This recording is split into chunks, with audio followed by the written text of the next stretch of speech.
So, welcome to the Spiritual Scientist podcast.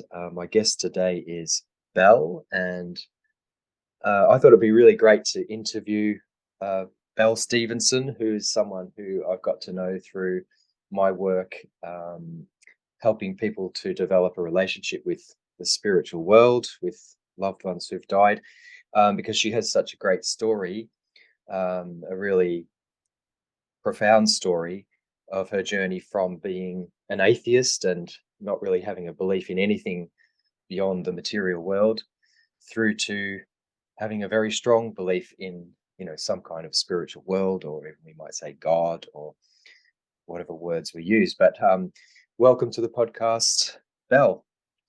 Thanks, Mick. Great to have you here. So yeah, I thought maybe we could just start, if you wanted to just explain a little bit about your journey from atheism to the belief that you have now. And you could start wherever you like, I guess, but maybe you could describe what it was like being an atheist and what it's like not being one. But yeah, start wherever you like. Well, I really enjoyed being an atheist, actually. I thought it was a pretty cool thing to be. I'm 59 now. I'll be 60 in a couple of weeks' time, and I really felt for the vast majority of my life, for 58 years of it, I felt completely comfortable being an atheist. I felt like people who had a religious belief kind of used it as a crutch. I felt they were overwhelmingly hypocritical.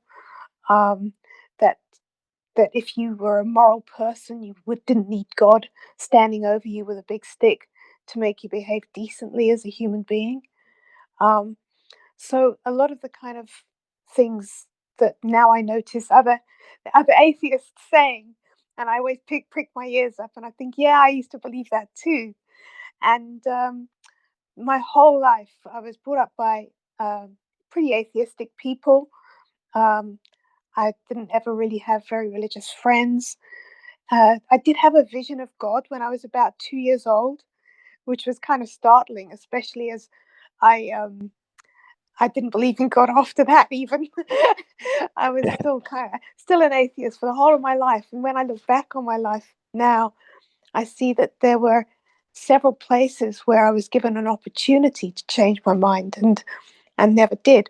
I was pretty staunch about it, and um, then about 15 years ago, I met my boyfriend Simon, who was also I mean, even more atheistic than I was.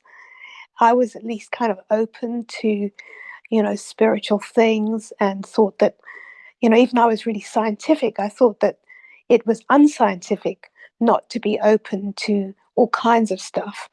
Um, and I kind of harbored a belief in a spiritual world, but didn't didn't really connect that to God or to heaven. so um, so we went along for many years, being atheists together, and kind of scoffing at anyone who was a sheep, as we like to call them, and believed anything else. So then on December 5th last year, Simon died suddenly while we were out cycling, and he had a heart attack. And it was very shocking, of course, because he was a pretty fit guy. Um, but that was really the start of my, what I suppose you would call a conversion. So that's really where my conversion story starts. Okay, yeah, yeah. Well, thanks for sharing that part of it as well, because obviously that's really difficult. Well, beyond words to go through something like that. A boyfriend, a partner, someone who's that close to us.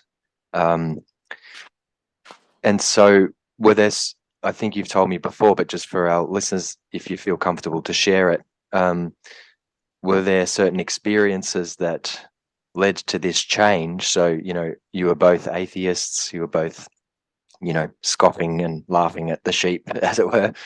Um, and then obviously losing him, it was this tragic way. But yeah, if you want to share a little bit, what happened next? Sure. I mean, in fact, it wasn't even as much what happened next. It was what had happened, started to happen the day before he even died. Uh, and it just, I suppose, you start to have experiences and they all start to feel connected. You can look back and see how things were connected. But I'll tell you what happened after Simon died. Um, we'd watched the movie the night before. He came over on the Saturday night. We watched this movie called Jeff, Who Lives at Home. And it was a movie about a guy called Jeff who's obsessed with signs and kind of lives his whole life according to various signs. And it was just a very sweet, independent American movie, and we loved it. And the sign that the guy follows all through the movie is the sign of Kevin. He follows people called Kevin. He follows a truck with the word Kevin on the side of it. Anyway, throughout the whole day, he follows the signs of Kevin, and he ends up at the end of the movie saving the life of somebody called Kevin. And he wouldn't have been in that position to save the guy's life if he hadn't followed all these signs. And it sounds very simplistic, but it was quite a good little film. And we loved it. I mean, we talked about it as we went to bed that night, and we got up the next morning. We still talked about it. And then we got on our bicycles, and half an hour later, Simon was dead. And Oh my. um, I got home. I mean, the police brought me home. It was all just kind of a blur, really. And I had to give the police Simon's parents' names and numbers, and they sent round. They went and told his sister, who went and told Simon's parents what had happened. I mean, they're quite frail and elderly, and so of course they didn't want to just tell them directly. And a few hours later, his sister called me, and I said, "How are Simon's parents doing?" And she said, you know, Dad is doing okay, but Mum is not so great. And then she said to me, you have to remember, Simon was adopted to replace Kevin. And I just went, I mean, the hair stood up on the back of my neck Oh because wow. I knew that this was true, but it hadn't been in the forefront of my mind or Simon's mind. Simon's mother had lost her first son, Kevin, at the age of 2, and she had been so distraught that they'd adopted Simon. But I just thought it was a very out of context thing for his sister to say to me at that moment when I was inquiring about, the welfare of her mother and in the wake of her brother's death. So it was a curious thing, but it didn't, it really set me back on my heels. But I didn't say anything to her about it because I didn't think it was appropriate. Um, anyway, a couple of days later, um, I went to see his parents because they live quite a way away. And, they're really stoical people. And, we talked about Simon, but we talked about other things too. And they made tea and stuff like that. And then just in the middle of, out of nowhere, his father said to me, did Simon die on December the 5th? And I said, yes. And he said, that's the same date we lost Kevin. And again, I was just bowled over. Hmm. Again, I didn't say anything about it because I just didn't want to seem like I was kind of sensationalizing anything. But it really was a moment. Um, and then after that, things started to happen, which, just started to, it became ridiculous, really. Um, Right. uh, there was obviously I was absolutely distraught for probably a week. I would say I could barely move. It was so awful. But um, then about 2 weeks after Simon died, I really needed to get out. I realized I'd just been sitting at home crying and hadn't done anything, so I really needed to get out. And so I went for a walk, and I as I was walking down the road, I was crying. It was, I just couldn't. I just needed to exercise, but I didn't want to get back on my bicycle, of course. And I saw an outline in the road, which was Simon's profile, and it was the weirdest thing. I mean, I took a photo of it and I show it to people, and that's Simon. People can't believe it. Um, And when I saw it, I realized it was almost exactly the same profile as I'd painted of Simon um, about 6 months earlier. And it was such a bad painting, to be honest, that I'd left the painting unfinished around, he bought glasses and I'd left it unfinished around that part of his face. And on the profile in the road, that part also was fuzzy around the glasses area. And it was just a strange correlation, really. Um, Well, yeah, if I can just cut in there, I mean, sure. you sent me a picture of this outline on the road and a picture of the painting you'd done 6 months beforehand. Yeah. And as you described, Simon also had a very striking profile. If you saw his profile from the the painting, and as you said, in real life, he has quite a you can't mistake it really. So when you saw this profile on the road, it was, unmistakable. And you sent me the picture, I can vouch for it.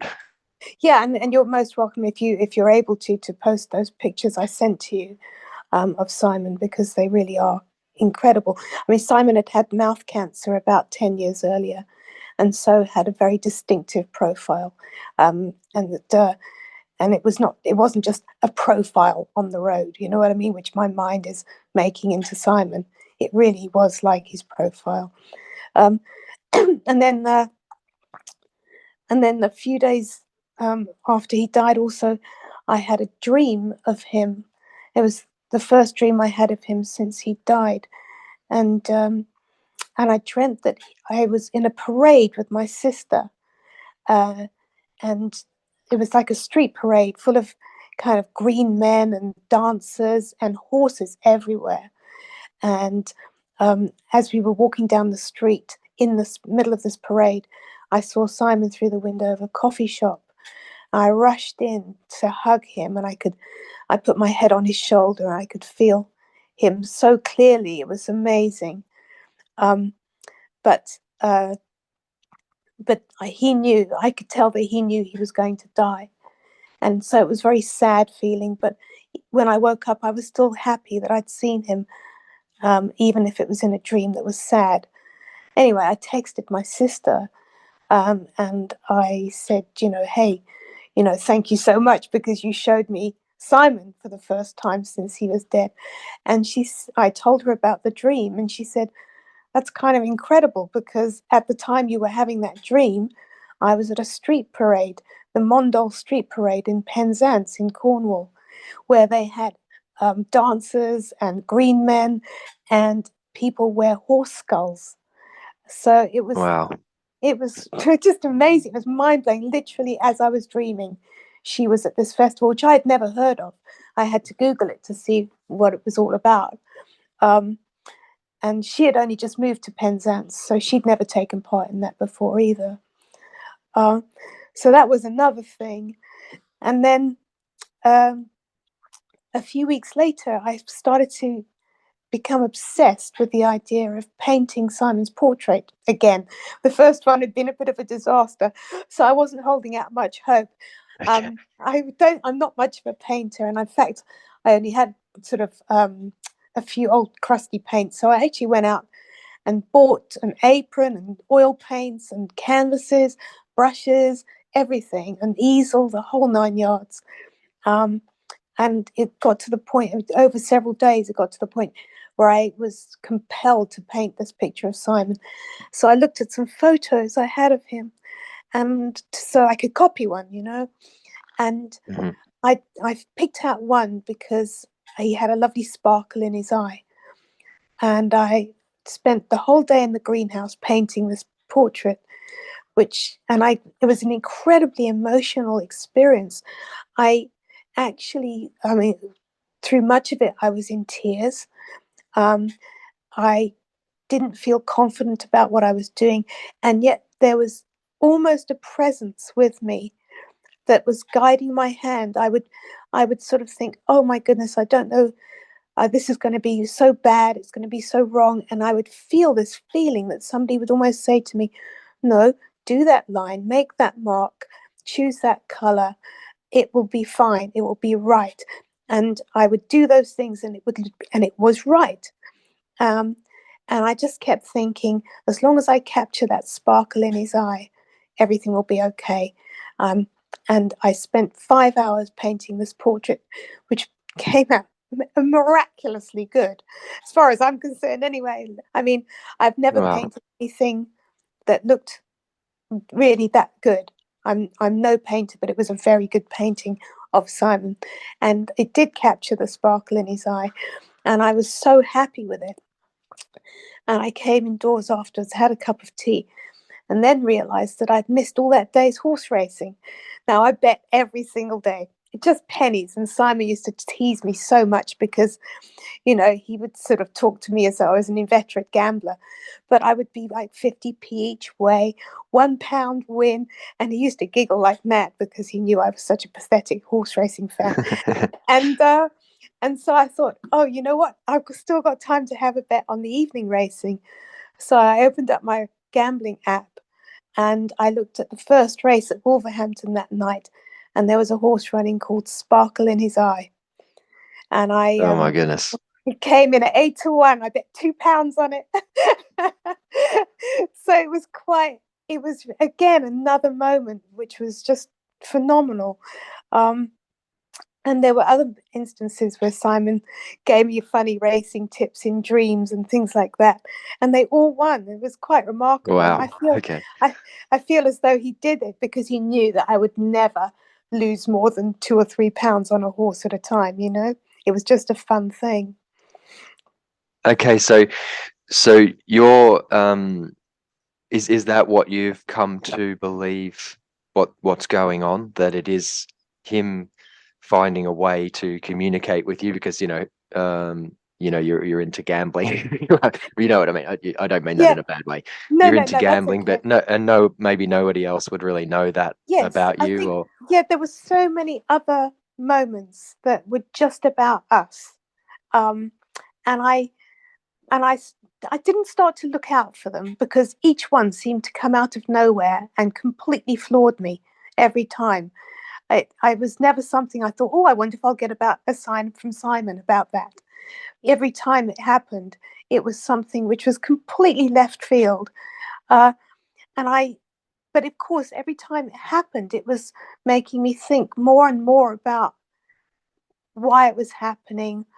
I became convinced that the signs meant that Simon was still around. For instance, I bought a trombone years before, and I was so bad. I thought I'd be a natural, and I'm just not, and I'm just awful at it. But Simon, for some reason, really loved the idea of me playing the trombone, and he used to ask me all the time, "Have you played your trombone today?" And right. he bought me a course of online lessons. He bought me a DVD, which I never even bothered opening, and it was called "Play Trombone Today." Anyway, so I mean, one of the signs that happened was I came down one morning and I've got a bookshelf in my study, and um, I've got a childhood toy. It's a stuffed penguin on one of the shelves, and it had fallen onto the floor. I mean, it'd been sitting on the shelf for goodness knows how many years, but it had fallen on the floor. Picked it up, I put it back on the shelf. The next day, it had fallen on the floor again, and it happened 3 days in a row. And on the fourth morning, I came down, and it hadn't just fallen on the floor; it was across the other side of the room. And so I picked it up and I thought, hang on, is this a sign from Simon? And I thought, well, why would he throw this penguin across the room? It's ridiculous. And then I thought, as I put the penguin back, I thought, oh, what's the penguin hiding here? And it was the DVD Play Trombone Today.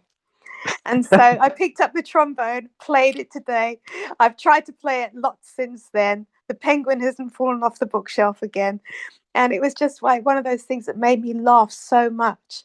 And it was so typical of Simon. He was an extremely funny guy.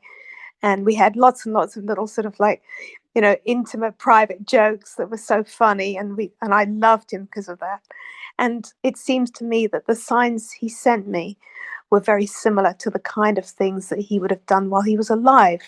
They weren't holy signs, they weren't suddenly religious signs. It wasn't as though he was transformed into some other kind of being. He was just being Simon, but having passed on. Um, and I think that it was about sort of that time, I suppose February. I can't really remember exactly when it was, but it was a couple of months after he died, and after I'd received these and many other signs, that I started to think more deeply about the afterlife and what was happening. And it just so happened, I mean, I joined a Facebook group called, I think it was called Signs from Our Loved Ones or something like that. I Hmm. also watched a lot of YouTube videos about near death experiences, and I was struck by how consistent people were in their experiences of this great love and forgiveness and commonalities like life reviews and things like that, and people who were given a choice to stay or come back. And of course, everybody chose to come back because that's how they're on YouTube. But Yes. so, and then I saw your video on the Facebook page. I didn't see it live. I just saw a little short recording of it. And something that you said really spoke to me. And that was that, um, it's about getting over grief, but it's also they can help us, but we can help them. We can help our loved ones who have passed. And I, after a couple of months of feeling very hopeless and directionless in many ways, I really loved the idea that I might still be of use to Simon. When he was alive, we both championed each other. We were both full of respect for each other and what each other did. And I loved that he'd been sending me these signs, but I suddenly thought maybe he's sending me these signs for another reason. Maybe he needs my help. Because I was curious that he hadn't sent signs to his family, only to me. And um, and I think possibly I felt that Simon knows that I am open to investigation of what we, I suppose, would call the paranormal, but spiritual matters. I was open to that, whereas he never was. And I wondered, is Simon asking for my help? And that's when I called you, Mick, and we spoke for the first time. That's right. Yes, we did. Well, thank you for sharing all that with us, Belle, because it's so. I mean, there's a lot. Maybe some people would just say, "Oh, that's just coincidence, and that's just coincidence, and that's just coincidence," but there's something about the connection between the things and so many things, and so in a way, it's an open-minded scientific inquiry in a way to go, well, okay, well, that's a coincidence, but what else, or how else could that have come about? And to really, in a way, investigate it scientifically, if someone wants to go that far with it. Mm. But this conception that we can actually help them is really often sort of a game changer for people, because grief is very much to do with what the individual is going through who's lost someone, and that's how it should be, and that's how it is, and in a way, there's no skipping over that. There's no skipping over the pain. However, if we have this conception that life after death, also has its challenges, and I talk more about that in my other podcasts and videos and things, but if this concept that we can actually support and help them on their continued journey, as it were, and that actually allows them and helps them to help us more with life here on earth, then it really takes well, in my experience working with people, it sort of takes, how do I describe it? It gives us a different focus. So rather than the focus being, me trying to get through my grief and get through the pain and maybe distract myself or do this and do that, I can actually spend a little bit of time each day working at helping them. And it just seems to really shift things for people. But what was extraordinary, I think, about your case, Belle, is that was the first thing you said to me. And I hadn't really heard that before coming from someone else. It's usually me trying to explain that to people Yeah. because of the way karma works, because everything we think, feel, and do on earth has its consequences. We cause pain, we cause joy. We have to, at least for one part of the journey after death, live through what we've caused. And you're the first one that came to me and said, I really want to help him. And that just blew my mind. Well, it blew my mind too because it was a complete game changer. It really was. Everything, I mean, I can't even say that everything before that was about me because the signs came so quickly and so thick and fast. And I've only told you, the kind of like the biggest ones. I mean, there's another half dozen signs which were also just as impressive to me, which maybe weren't as, it didn't have as physical an effect on the world, but they were still incredible. And I think you're right that each one of them is a coincidence, but the sheer number of them in such a short space of time is what I think makes them really, for me, definitive. Before I was converted, I always thought to myself, it would take an awful lot of evidence. I would have to see proof. I would have to know for sure, that to make me change my mind.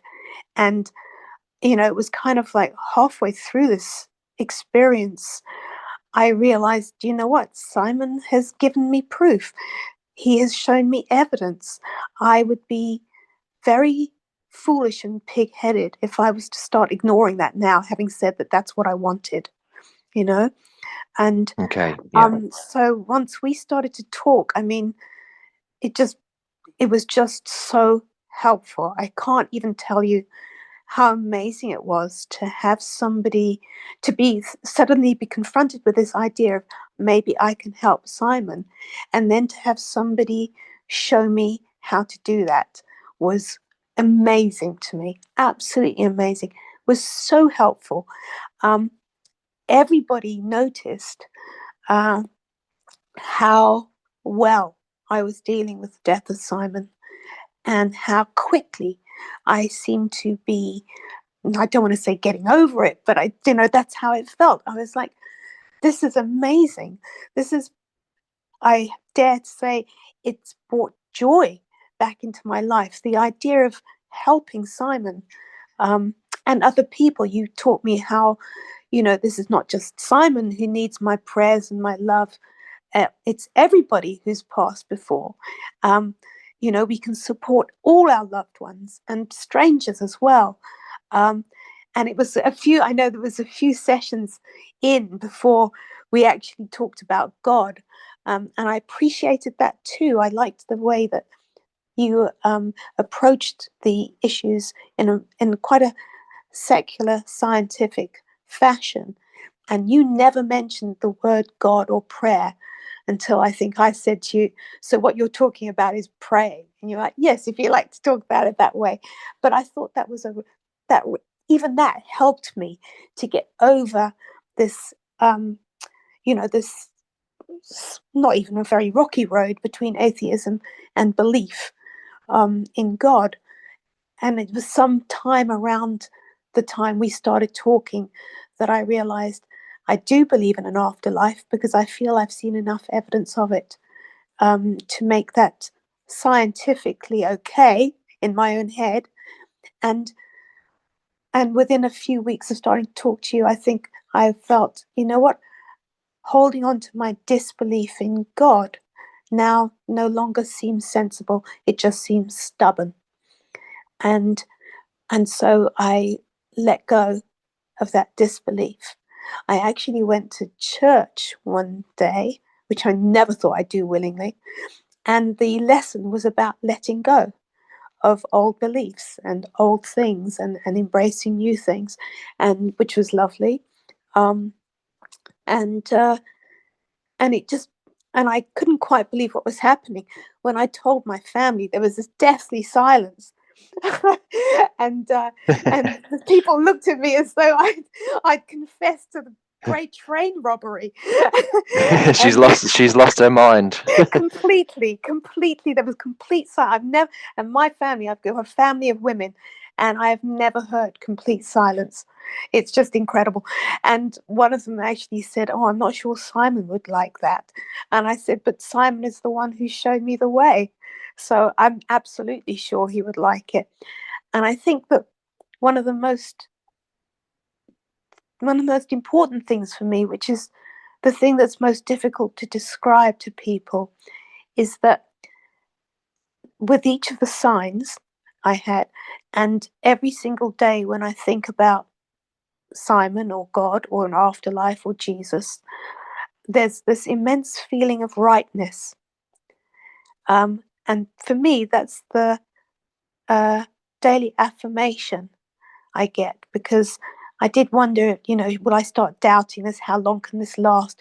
Is it just because I'm grief stricken? Is this some kind of trick my mind is playing on me? But this welling up of rightness, when I think about these things, these religious things, um, is something I never expected, and I and I and it really affirms what I feel about the conversion. I feel that it's the right thing for me. Yeah, it's incredible.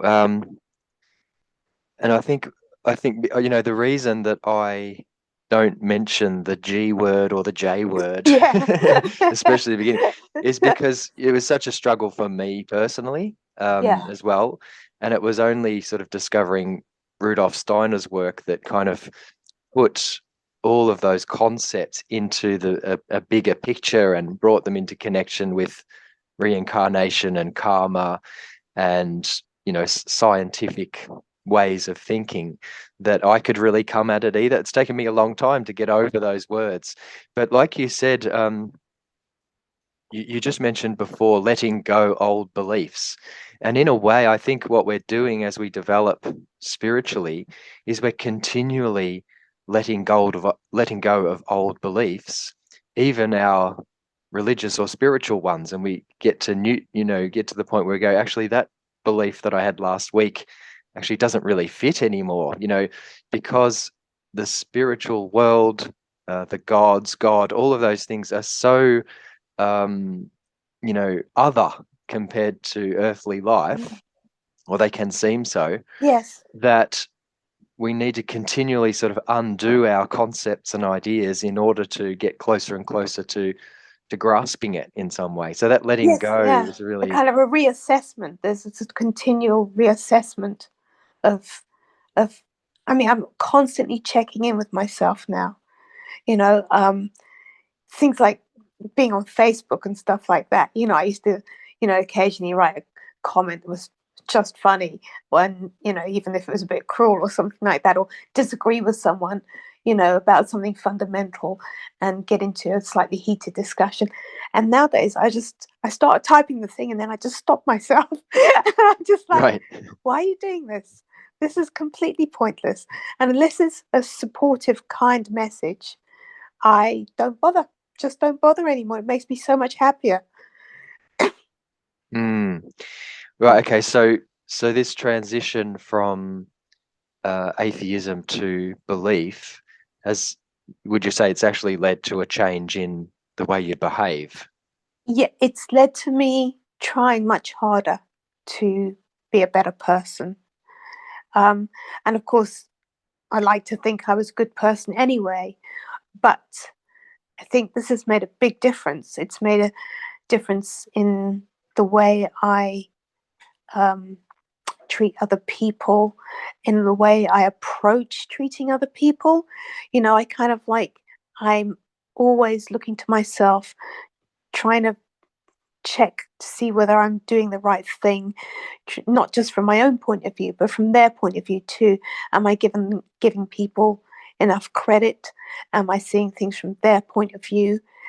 Do I really need to prove I'm right about something? That's a big one for me, because I was very kind of like, snobby about facts, you know, Okay. and Yeah.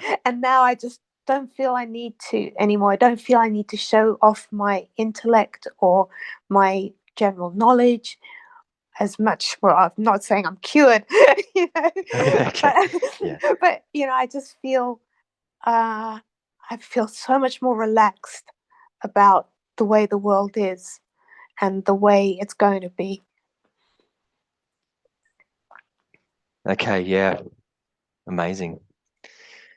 Thank you for sharing all that with us, with me, and with all the listeners, because it was a real privilege to, actually work with you week after week and sort of experience the development that took place, and experience you know, the depth of understanding that took place and the depth of,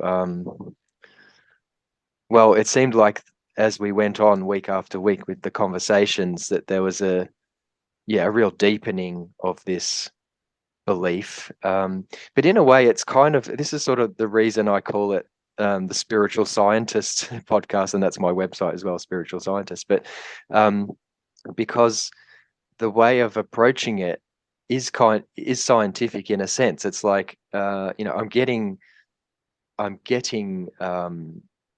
information, or I'm getting a sign, or I'm getting this or that, and I have to then put that into a hypothesis about what that actually means and what that could be, and that sort of leads us on step by step. So do you feel like it's a continuing process that you're still working with that? You said about this reaffirmation each day, that things, it feels more and more right. That's the word you use, I think. Yeah, could you just describe that a little bit further, that feeling that this is right?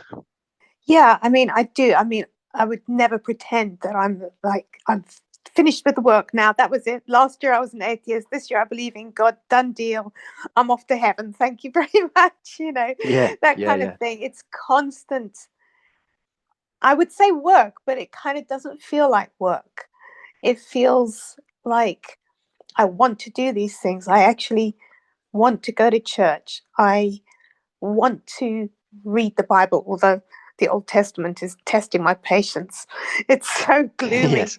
I really like the New Testament, Yeah. but the Old The Testament's a bit sequel. of a Prefer stretch. prefer Right. the sequel. Exactly. It was really funny. I mean, if you like, retell you the story, Mick, about how I started reading the Bible. My grandmother had given me a Bible when I was about 8 years old, and she'd written in the front of it, she was a Christian Scientist, but I never was interested in anything. But she gave me a Bible, gave each of my sisters a Bible, and so while around the time I started talking to you, I woke up one cold March morning and thought, I'd like to read the Bible. I think I'll get the Bible, and I knew where it was. I've always kept it on my bookshelf, and but it was really cold, so I was like, oh, I don't really want to go downstairs and get the Bible. But I thought, no, get out of bed, get the Bible. And so I finally got out of bed, rushed downstairs, grabbed the Bible, ran upstairs to bed, and opened it randomly, and couldn't read it because the print was too small. Right. Okay. And so I was like, oh, you know what? I've got a magnifying glass downstairs, but it's so cold. I want to get out of bed again. I thought, oh, for goodness sake, you're going to read the Bible, get out of bed, get the magnifying glass. So I rushed downstairs, rushed back upstairs with the magnifying glass, and looked at the page I'd opened the Bible on. And the very first words I ever read in the Bible were magnify the Lord. And Yeah. it just made me laugh so much. And I just thought, oh, maybe God has a sense of humor. And if so, I can totally get on board with that. And bizarrely, since that first time, I've never needed the magnifying glass again, which was strange. Um, so I read the Bible every morning, and I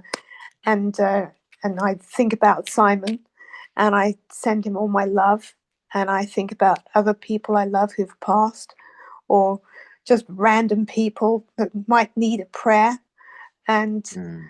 and I want to do these things. It's a continuing process, and I'm sure I'll be doing it until the day I die.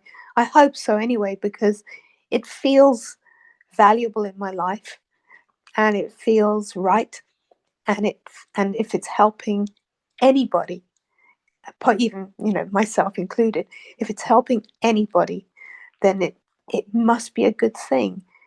Only good is coming from it, and so I want to keep doing it. Yeah, well, that's a beautiful way to put it. And I think that a lot of people think that finding a new spiritual belief or a religious belief of some kind means sort of, like you said before, that's the end. So I'm either going, people have this idea of the afterlife, in traditional ways that you lived badly, so you go straight down there and that's forever, or you were a good Yeah, person, you go straight up there and that's forever.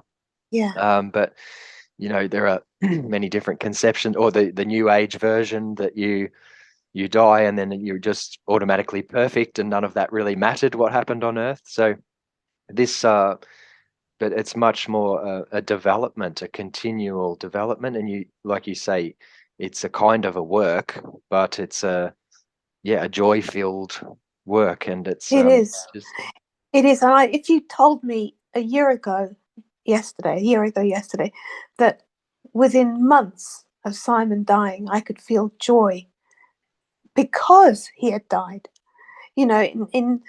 And I cry almost every day still, just for 2 or 3 seconds. Do you know what I mean? I get tearful. hmm But when I think about him, or I think about things we did, or I see something that reminds me of him, but it's never a miserable cry. It's never a miserable cry. It always feels sad, happy, Like I'm missing him, but boy, this is amazing. Or wow, wouldn't Simon love that? And it's the joy that makes me cry, not the sadness. And I mean, I'm flabbergasted by how just that one thing you said about us helping them made all the difference to my life. And I really hope it's made all the difference to Simon's afterlife.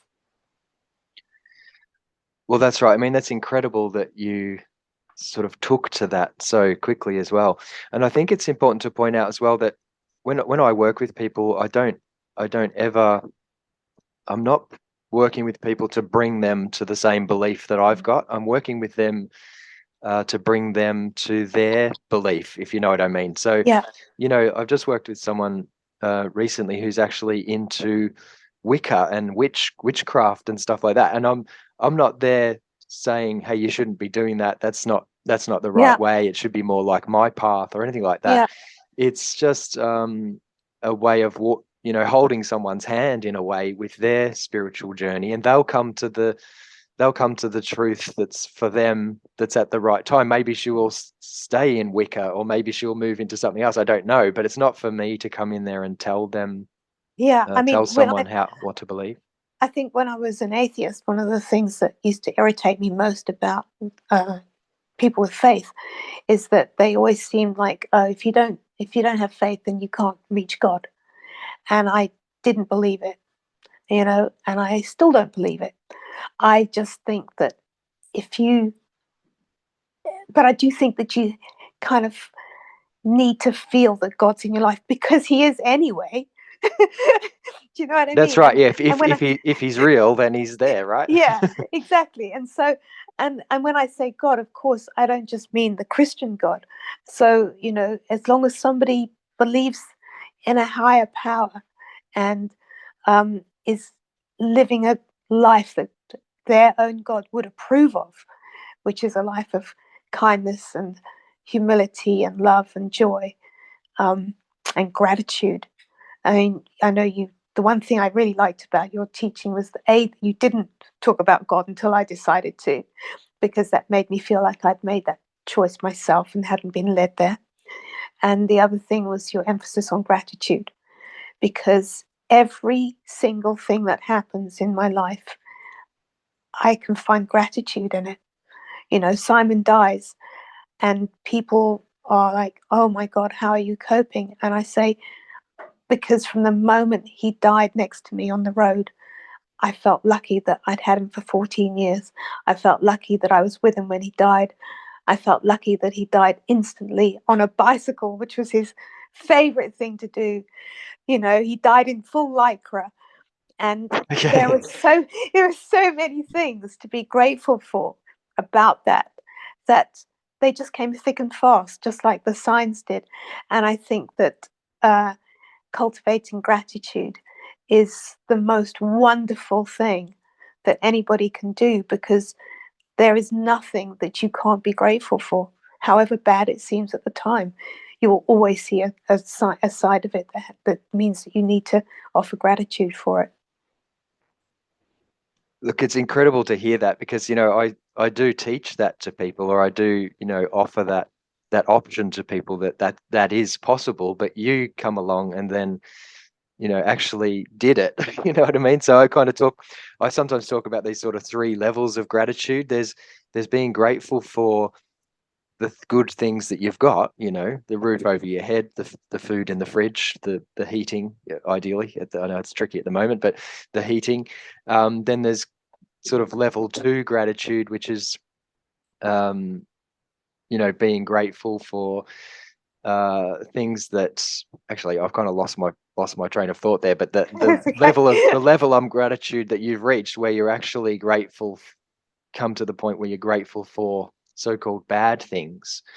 That's just amazing. And also, that this is something really interesting. I think that there tends to be this humor about it as well. I mean, I always used to feel bad when laughing and talking about someone that had died, but Mm. there often seems to be this humor involved in it. And again and again, when I'm working with people, and you just kind of embody that. And I think possibly that's because Simon and yourself had this shared sense of humor, so it's a big part of who you were. But yeah, it just blows my mind that you actually got to that place of saying, I'm grateful for what happened. I mean, that Yeah, I've yeah. told other people that I've worked with, and I do it very tentatively. I say, but I have worked with people who've reached that point, so that's incredible.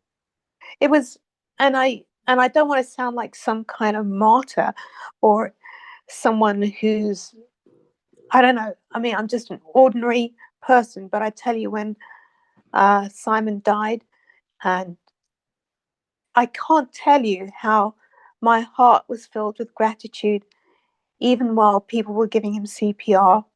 Three doctors stopped within 30 seconds on that road, and he was getting CPR from three doctors, one of them an oncologist, who gave him CPR until the ambulance arrived and they continued it. And, when you have something terrible like that happen to you, the overwhelming feeling is gratitude that people are so wonderful. Simon had been through cancer. I'd just been through cancer. And I guess we were prepped, really, to be grateful. Um, and from the moment he died, I was grateful for everybody who did as much as they possibly could. From the guy who didn't run him over, as he sort of wobbled into the middle of the road on his bicycle, and somebody stopped within inches of him. I was grateful that they hadn't run him over and added to the trauma of the whole event. Uh, I was grateful to every single person who'd stopped to help, the ambulance crews, the fire crews. It was all just, and I mean, of course, it was shocking, and I felt bereft. But at the same time, there was already this groundswell of gratitude in me, that this is how Simon was dead, but my God, I mean, one of the doctors who'd given him CPR, uh, kneeling on this rough gravel road on his knees and all dressed up to go somewhere nice that he was never going to reach that day because the road was closed for so long. And he put his arm around me afterwards and said, I'm an oncologist and a cyclist, and that's how I want to go. And I just thought, what a wonderful man, what a kindness to have stopped, to have cared, to have tried so hard, to have stayed till the bitter end, even though the ambulance crew had taken over. His wife and her friend literally stood either side of me and hugged me while people were working to try and bring Simon back. And they couldn't, and I knew they weren't going to. But the kindness was extraordinary. How could I not feel grateful for that, even at that moment? Okay, yeah. I mean, that's just beautiful. Thank you for sharing all that with us. So does that sort of lead lead you as well to think about the goodness in people in Yeah, general? yeah. I'm kind of one of those. I'm a little bit of a misanthrope, really. En masse, I can't bear people. There's way too many of us, and it drives me crazy. But on an individual basis, there's something so special, and people are at their very best when we show our vulnerability and we show our need, and people will step up and do extraordinary things for you. And I think it's wonderful, and I think it's inspiring, and I think that I've been lucky enough to go through cancer so that I have seen that firsthand, first with Simon and then myself, and and and it really does, I mean, restore your faith in people, in humanity, because people are extraordinary. And I know you talked a little bit, during your course about you know why we're here, and what the purpose is, and all this kind of stuff. And to me it feels like it's only when you really need people and they show you their best side and how wonderful ordinary people are and how kind they are. There is something special about humanity, and it does make me feel better about the future. That's really important because a lot of us, depending on our worldview, sort of have a negative picture of humanity, of human beings themselves. I mean, the kind of prevailing reductionist, Darwinist worldview is that we're all just selfish animals who only Yeah, really care about our own survival or the survival of those nearest and yeah, dearest to us. But this is a very different worldview that you have come to through these very, very difficult, painful experiences, cancer, having lost someone. It's so inspiring to hear you speak, Belle. yeah. I think what it does is it makes you appreciate the people who are really doing their best and making other people's lives better for their presence on the earth. And when you come across people who are not doing their best, who are somehow retarded in their spiritual development, and it makes it easier to still be kind to them, because I feel like I've been extraordinarily lucky in my life. My parents, the places I've lived, my socioeconomic status, my career. I've I've just had it so good.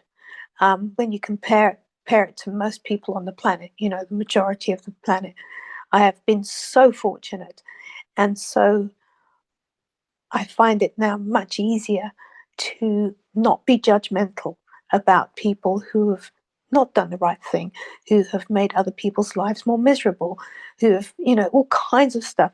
And again, I'm not saying this is easy or this is automatic for me, but these are things that I think about much more deeply now because of this whole, my worldview has changed from just being a human being trying to get through my life with a pension that's intact, um, Okay, to being somebody who sees that this is just one part of our experience, and that I have been fortunate in this life, and that um, I can appreciate that and I'm grateful for it.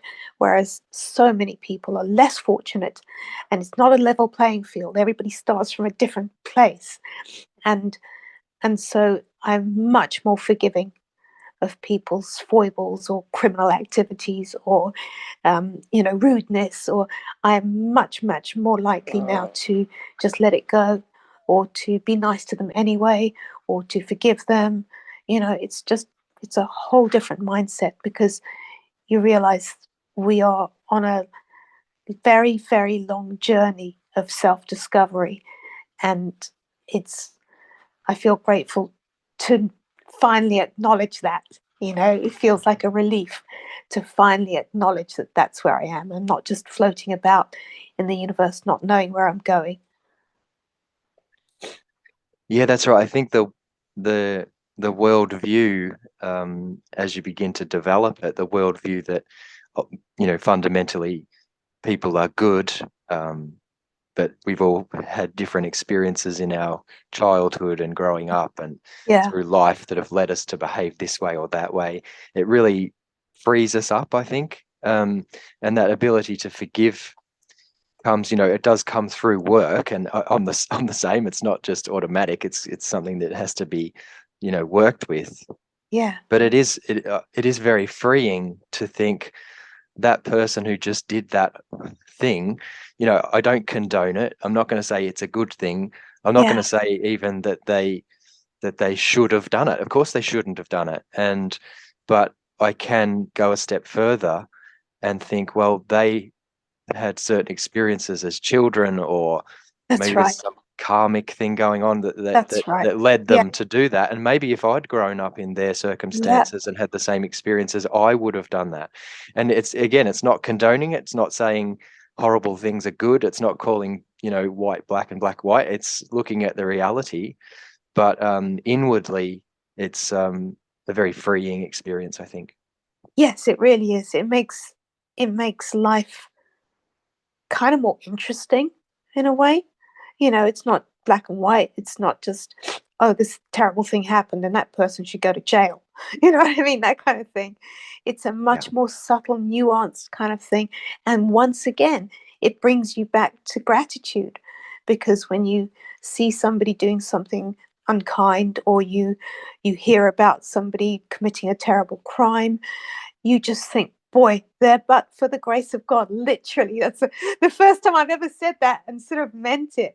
But literally, but for the grace of God, there go I, and Mhm. you're so grateful because you see all the places in your own history where you could have gone wrong, and instead somebody was there to help you go right, you know? That's right. Yeah. And then there comes another level of gratitude, doesn't it? That Yeah. that there were all these people around me, and I had these certain role models, or someone picked me up when I fell down then, and Yeah. all that kind of thing. Yeah. Yeah, That's right. And sometimes you still went wrong.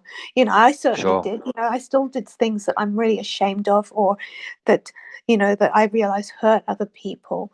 And and I and yet I'm so grateful that fundamentally, I had the kind of upbringing which meant that I was able to get back on an even keel. But even with exceptionally good luck in my birth, um, I went wrong anyway. So how much easier is it for other people to go wrong who haven't had my good fortune? That's right. And that sort of, I think, leads or points to something else you were, I think pointing towards is forgiving ourselves as well, because whatever we did in the past, it's done. We've all done things we regret. We've all done things we wish we hadn't have said Yeah, and done things. But on some level, we did what we thought was right at the time, or we were compelled to do it and we couldn't stop ourselves, or whatever it is. And I think the coming to that point of not only being able to forgive others, but forgive ourselves and try again. I think that's the message with a healthy spirituality, is that you get another shot at it. yeah, yeah. That sounds fair to me. I think that's kind of why I don't like the Old Testament so much. It's because it's kind of unforgiving and judgmental in a lot of places. Um, Whereas it's almost like once God came down to earth as Jesus, he realized how bloody hard it is. And it's He like, worked it yeah, out. you know what? I'm going to go a bit easy on the humans from here on in. Yeah, that's a great. I've never thought of it like that. That's a good way to look at it. But I think, yeah, I mean, with the Old Testament, I think it's important as well. We have to sort of put that into the context of the time, and this is too much to go into here, but the evolution of human consciousness. I think that at certain times humanity needed certain ways of being for for it to survive, for it to get through, for it to develop certain different peoples, Yeah, to develop certain different qualities. You know, the Australian Aboriginals, for example, they have these very drastic initiation ceremonies, which lots of us today probably think are barbaric, but for that particular culture and that particular time, things developed in a certain way.